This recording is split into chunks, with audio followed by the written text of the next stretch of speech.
여러분, 혹시 이런 날 없으셨나요?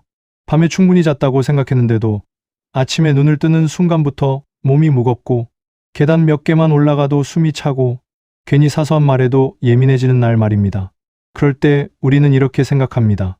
아, 나이가 들어서 그런가 보다. 요즘 일이 많아서 그런가 보다. 하지만 진료실에서 수십 년을 보내며 제가 분명히 알게 된 사실이 하나 있습니다. 이런 피로와 무기력의 상당수는 노화가 아니라 결핍에서 시작된다는 점입니다. 안녕하세요. 40년 동안 내과 전문의로 살아오며 수많은 환자분들의 혈액 검사표와 생활 습관을 함께 들여다본 정대우입니다. 제가 진료실에서 가장 자주 듣는 말 중 하나가 이겁니다. 선생님, 영양제 이것저것 다 챙겨 먹는데 왜 이렇게 몸이 안 좋아질까요? 그 질문을 받으면 저는 꼭 이렇게 되묻습니다. 혹시 비타민C는 어떻게 드시고 계세요? 그러면 대부분 이런 대답이 돌아옵니다. 감기 기운 있을 때요. 피곤할 때 한 알씩 먹어요. 하루에 한 번은 챙깁니다. 여기까지 들으면 다들 잘 챙기고 계신 것 같죠? 그런데 문제는 바로 여기 있습니다. 비타민C는 그렇게 먹으면 거의 효과를 못 보는 영양제라는 겁니다.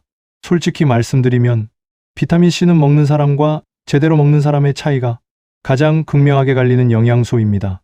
같은 비타민C를 먹어도 어떤 분은 잇몸 출혈이 사라지고 피부톤이 밝아지고 감기에 잘 안 걸리는데 어떤 분은 이게 정말 효과가 있나? 하고 의문을 가집니다. 이 차이는 체질도 나이도 아닙니다. 복용법의 차이입니다. 비타민C는 우리 몸이 스스로 만들어내지 못하는 비타민입니다. 하루만 공급이 끊겨도 혈중 농도가 빠르게 떨어지고 필요할 때 쓸 수 있는 여유분이 거의 남아있지 않습니다. 그런데도 우리는 하루에 한 번, 그것도 아무 때나 먹고 왜 효과가 없지? 라고 말합니다. 이건 마치 불이 언제 날지 모르는데 소화기를 하루에 한 번만 잠깐 들여다보고 치워두는 것과 같습니다. 오늘 이 영상에서는 비타민C를 단순한 감기 예방제가 아니라 피로, 혈관, 면역, 피부, 회복력을 동시에 관리하는 몸 전체 관리 도구로 사용하는 방법을 제가 환자분들께 실제로 설명해드리는 방식 그대로 말씀드리겠습니다. 본격적으로 시작하기 전에 한 가지만 부탁드릴게요. 이 내용이 여러분 자신이나 가족에게 도움이 될 것 같다면 구독은 무료이니 구독 버튼 눌러주시고 좋아요도 함께 눌러주시면 앞으로도 꼭 필요한 건강 이야기만 골라서 전해드리겠습니다. 자, 이제부터 중요한 질문을 하나 드리겠습니다. 왜 어떤 사람은 비타민C를 먹고도 달라지는 게 없고 왜 어떤 사람은 같은 비타민C로 몸의 컨디션이 완전히 달라질까요? 그 답은 비타민C가 우리 몸에서 어떤 역할을 하는지 그리고 나이가 들수록 왜 더 중요해지는지를 이해하는 데서 시작됩니다. 이제부터 비타민C가 단순한 영양제가 아니라 우리 몸의 회복 시스템을 어떻게 움직이는지 차근차근 이야기해 보겠습니다. 비타민C가 단순한 영양제가 아니라는 말씀을 드렸죠. 그렇다면 이 작은 영양소가 도대체 우리 몸에서 어떤 일을 하길래 그렇게 중요할까요? 많은 분들이 비타민C를 감기 안 걸리게 해주는 비타민 정도로만 생각합니다. 하지만 그건 비타민C 역할의 아주 일부에 불과합니다. 비타민C의 본업은 따로 있습니다. 바로 몸속에서 끊임없이 발생하는 손상을 복구하는 일입니다. 저는 진료실에서 환자분들께 이렇게 설명합니다. 비타민C는 우리 몸의 수리공이라고요. 우리는 숨 쉬는 순간부터 몸을 쓰고 있습니다. 숨을 쉬고 음식을 소화하고 걷고 생각하는 모든 과정에서 몸속에서는 활성산소라는 찌꺼기가 만들어집니다.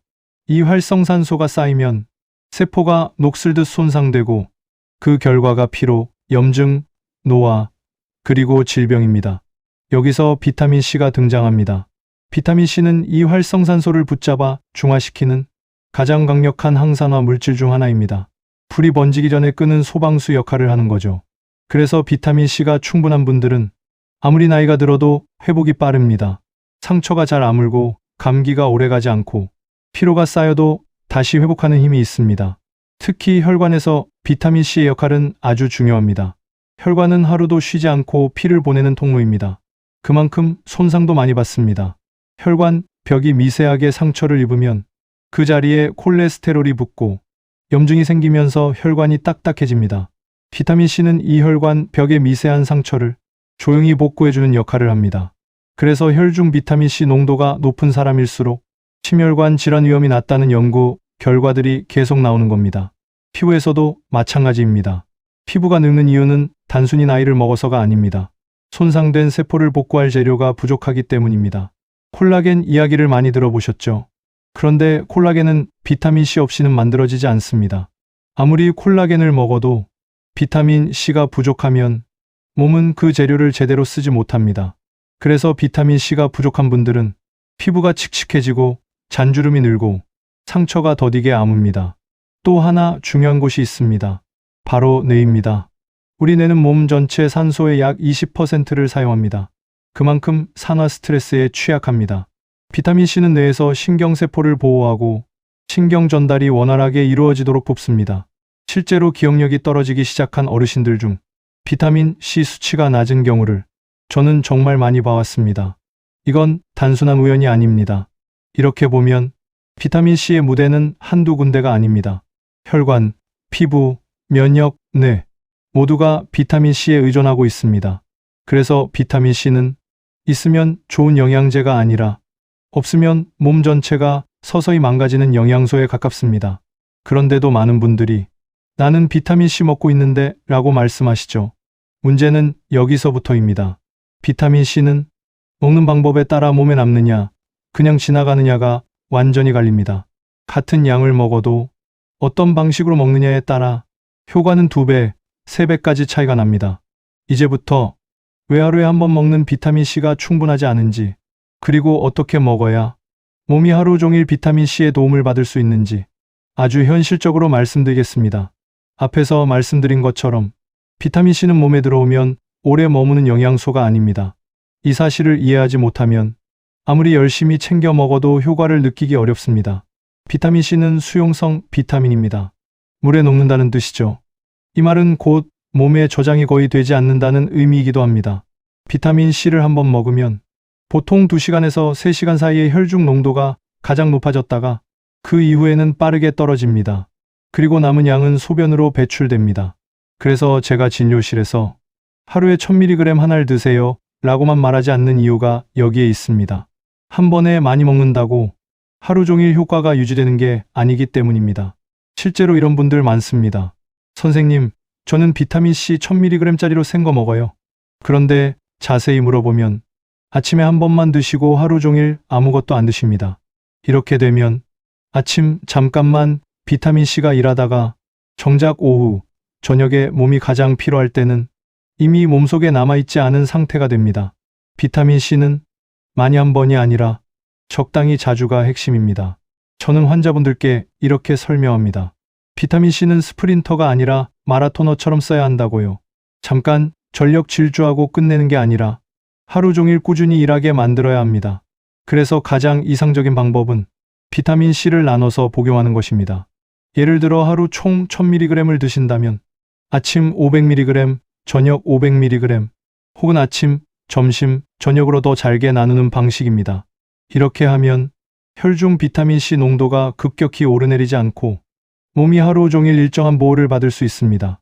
그럼 공복에 먹는 게 좋나요? 식후가 좋나요? 이 질문도 정말 많이 받습니다. 흡수율만 놓고 보면 공복과 식후에 큰 차이는 없습니다. 하지만 안정성은 다릅니다. 비타민C는 산성이 강한 영양소입니다. 위가 약한 분들이 공복에 드시면 속쓰림, 더부룩함, 위 자극을 느끼는 경우가 많습니다. 그래서 저는 대부분의 분들께 식후 복용을 권합니다. 음식과 함께 들어가면 위 자극도 줄고 흡수도 보다 부드럽게 진행됩니다. 특히 50대 이후에는 위 점막이 젊을 때보다 약해져 있기 때문에 공복 복용은 굳이 추천하지 않습니다. 여기까지 들으시면 아, 그래서 비타민C를 나눠 먹으라고 하는구나 하고 이해가 되실 겁니다. 그런데 여기서 한 가지 더 중요한 요소가 있습니다. 바로 비타민C의 형태입니다. 같은 비타민C라도 어떤 형태로 먹느냐에 따라 흡수 속도와 유지 시간이 완전히 달라집니다. 일반적으로 우리가 가장 많이 먹는 비타민C, 그리고 요즘 많이 이야기되는 리포조말 비타민C, 또 씹어먹는 구미 형태까지 각각의 장단점이 분명히 다릅니다. 이제부터는 이 비타민C들을 어떻게 구분해서 선택해야 하는지, 누구에게 어떤 형태가 더 잘 맞는지 아주 쉽게 풀어서 설명해 드리겠습니다. 비타민C의 형태 이야기를 조금 더 해보겠습니다. 이 부분에서 많은 분들이 헷갈려 하시고 또 잘못 선택해서 효과를 못 보는 경우가 정말 많습니다. 먼저 가장 흔한 형태부터 말씀드릴게요. 우리가 약국에서 가장 쉽게 만나는 일반 비타민C입니다. 아스코르빈산을 정제나 가루 형태로 만든 가장 기본적인 비타민C죠. 이 형태의 장점은 분명합니다. 흡수가 빠르고 가격이 부담스럽지 않습니다. 먹으면 비교적 빠르게 혈중 농도가 올라갑니다. 하지만 단점도 분명합니다. 흡수가 빠른 만큼 빠르게 빠져나갑니다. 앞에서 말씀드렸듯이 2시간에서 3시간 지나면 혈중 농도가 뚝 떨어집니다. 그래서 일반 비타민C를 드신다면 한 번에 많이 먹는 것보다 나눠서 자주 드시는 것이 훨씬 중요합니다. 이걸 모르고 하루 한 알만 드시면 먹어도 잘 모르겠다는 말이 나올 수밖에 없습니다. 다음으로 요즘 많이들 물어보시는 이포조말 비타민C입니다. 선생님, 이거 흡수율이 몇 배라던데요? 이 질문 정말 많이 받습니다. 이포조말은 형태라기보다 기술입니다. 비타민C를 아주 미세한 지방막으로 감싸서 장벽을 더 쉽게 통과하도록 만든 방식입니다. 일반 비타민C는 물에 녹기 때문에 장벽을 통과하는 데 한계가 있습니다. 하지만 리포조말은 지방처럼 작용해서 장세포 안으로 더 자연스럽게 들어갑니다. 그래서 리포조말 비타민C는 혈중 농도가 더 오래 유지되고 속이 편한 경우가 많습니다. 특히 위가 약한 분들, 공복에 비타민C 먹으면 속 쓰린 분들께는 확실히 도움이 되는 경우가 많습니다. 다만 모든 분께 무조건 리포조말이 정답은 아닙니다. 가격이 상대적으로 높고 제품마다 품질 차이가 큽니다. 그래서 무조건 비싼 게 좋다는 생각보다는 본인의 위 상태와 복용 목적을 기준으로 선택하셔야 합니다. 그리고 요즘 많이 보이는 구미형 비타민C도 있죠. 젤리처럼 씹어먹는 형태입니다. 편하고 맛있다는 장점은 있습니다. 하지만 함량이 낮고 당분이 들어있는 경우가 많습니다. 혈당 관리가 필요한 분들께는 주된 복용 형태로는 권하지 않습니다. 보조적으로만 생각하시는 게 좋습니다. 이렇게 정리하시면 됩니다. 일반형은 나눠서 자주, 리포조말은 위가 약하거나 유지력이 필요할 때, 구미형은 편의용 보조수단. 그런데요, 여기서 끝이 아닙니다. 같은 비타민C라도 무엇과 함께 먹느냐에 따라 효과는 또 한 번 크게 달라집니다. 어떤 조합은 비타민C의 효과를 2배로 키워주고 어떤 조합은 먹자마자 몸 밖으로 밀어내버립니다. 그래서 다음으로는 비타민C와 궁합이 가장 좋은 영양소, 반대로 함께 먹으면 손해보는 조합을 실제 진료실 사례와 함께 차근차근 말씀드리겠습니다. 비타민C는 혼자서도 일을 잘하지만 누구와 함께 하느냐에 따라 힘이 완전히 달라지는 영양소입니다. 이 부분을 알고 드시는 분과 모르고 드시는 분의 차이는 제가 40년 진료하면서 정말 수도 없이 확인해 왔습니다. 먼저 비타민C와 가장 궁합이 좋은 조합부터 말씀드릴게요. 바로 철분입니다. 빈혈로 내원하신 분들 중에 철분제를 먹어도 수치가 잘 안 올라요 라고 하시는 분들이 많습니다. 그럴 때 저는 꼭 묻습니다. 비타민C는 같이 드시나요?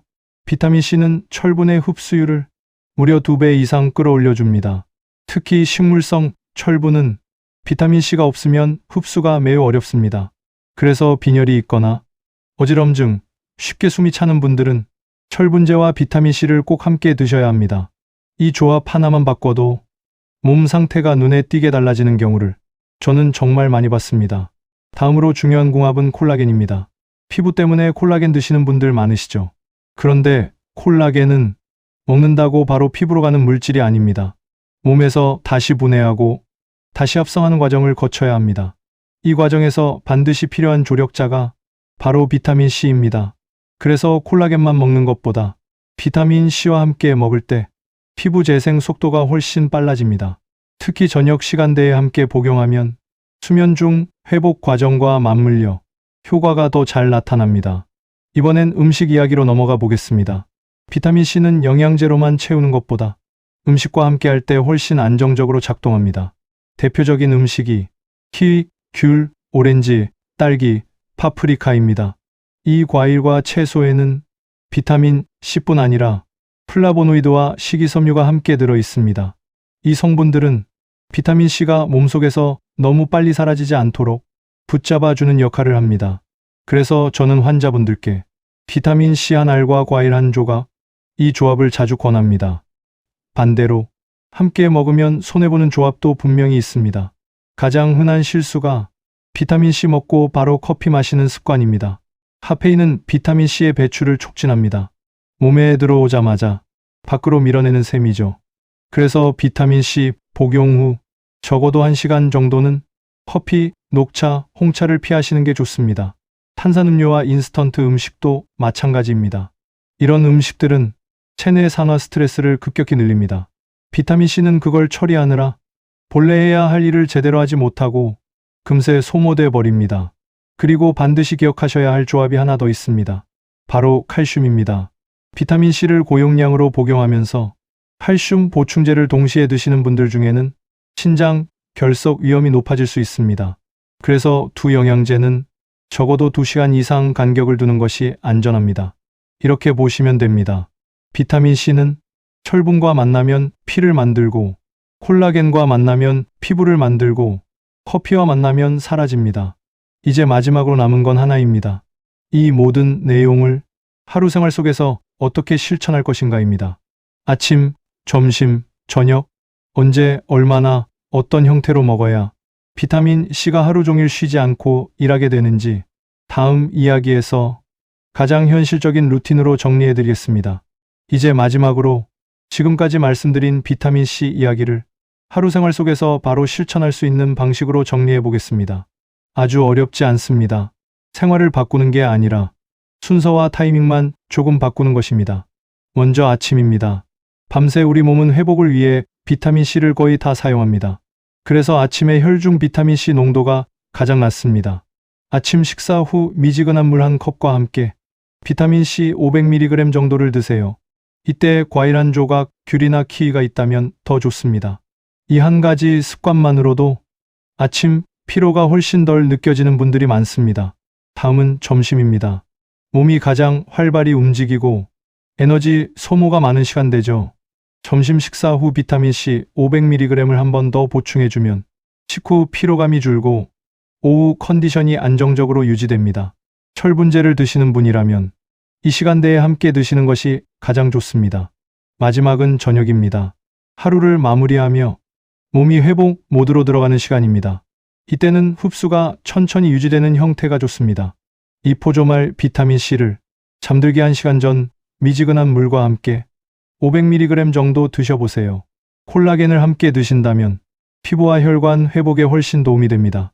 이렇게 하면 비타민C가 아침에는 활력을 주고 낮에는 피로를 줄이고 밤에는 세포를 회복시키는 하루 3번의 역할을 하게 됩니다. 물론 모든 분이 같은 용량을 드실 필요는 없습니다. 이가 약하신 분들은 반드시 식후에 드시고 신장 질환이 있으신 분들은 하루 500에서 1000mg 정도로 조절하시면 됩니다. 흡연이나 잦은 음주가 있는 분들은 조금 더 보충이 필요할 수 있습니다.